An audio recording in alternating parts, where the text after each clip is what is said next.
You touched on it on last week's show, but I was curious on your opinion on the whole KiwiFarms situation. Yeah, and I think it just goes back to what I said. That's the problem when you start making exceptions.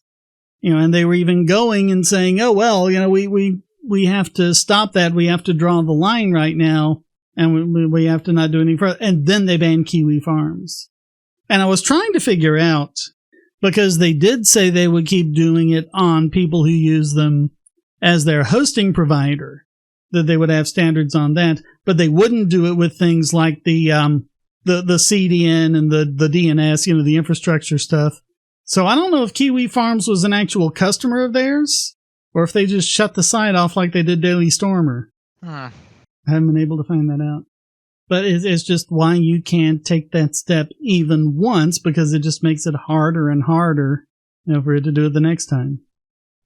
And things are starting to come out in that lawsuit that some of those state attorneys general and some others, like I know Jay Bhattacharya is one, against the federal government colluding with big tech to engage in censorship. A lot of discovery has started to come out, with a lot of emails going back and forth with the White House and all these other people. Like, well, we need to.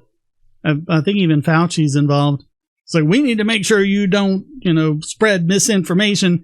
And the social media, they're not like this mustache twirling with glee, like, yes, let's do some censoring. Their attitude is more like, no, we'll comply, please, Mr. Government, don't hurt me. So. That's censorship by proxy. That's exactly what the Supreme Court said they can't do. What happened to KiwiFarms? They got kicked off the internet. Cloudflare shut them off. I mean, you can still access it a bunch of other ways, but not through Cloudflare, apparently. But that means the KiwiFarms and all of the users of that site are now more susceptible to things like, hacker attacks and things like that. And isn't it just a forum? It's like a forum with a bunch of users, right? It's a whole complicated mess. But I mean, if it's something that users are doing, they should be protected by Section 230. Basically, it's in a lot of controversies about like doxing and. Yeah, apparently there's some people on there doing some mean stuff. I didn't really look into it for the specifics, but Cloudflare was like, "No, we're not going to put up with that. You're gone." Or would they be more vulnerable? Because that's the whole point of a CDN, is to have an extra layer of protection between the website and the people who use it and the hackers that are trying to hack everyone. I mean, it does a lot of things. It caches the connection, it makes you more available worldwide, makes it so you can connect locally and get a cached copy, things like that. But all of that just makes you one step further away from the hackers. So they do a lot of things like DDoS protection and stuff like that. And then through their DNS system, they can basically stop DNS poisoning attacks, things like that. But yeah, if you're using them if they're doing that to KiwiFarms, then maybe you want to switch your DNS over to Quad9 or someone.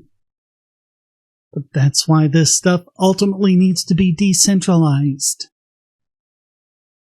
And yeah, that means you're going to have to put up with some pretty nasty stuff, and that means that governments are going to have to do like actual police work to stop, doxers and, people who engage in threats and stuff like that. And none of that's good. I think we'd all like to see that go away. But if you try to censor the infrastructure, what other problems are you creating for how many more people in the process, Cloudflare, this is Ars Technica. Cloudflare held out for weeks as the pressure campaign raged on social media, but then within a 48-hour period, Cloudflare noted that KiwiFarms users were growing increasingly aggressive, and it started doxing and swatting victims. Yeah, I think the swatting was kind of... Oh yeah, swatting should really be called attempted murder. Yeah. Well, you saw some things that were really direct threats, some very specific information about things that were planned. That escalation was starting to worry us. That's what prompted us to act over the weekend. Because it was like between the time I had prepped the podcast and it had posted that it happened. We believe there's an unprecedented emergency an immediate threat to human life, unlike what we had seen from KiwiFarms or any other customer before. But I mean, the problem is, we covered this with Backpage. Even if all this bad stuff is going on, if you cut them off, you also cut off the ability of law enforcement to monitor it. Yeah, and track it and see what's going on and try and figure out who these people are and protect the ones they're threatening. Because it's not the case that they'll just stop doing it. They'll do it absent Cloudflare, or they'll go onto the dark web or something where it'll be harder to look at and harder to track. This is talking like KiwiFarms is an actual customer of theirs. They were hosting their site on it. So, I mean, that is a different thing than just cutting them off at the infrastructure level. Yeah. Oh, they're actually saying this is a feature.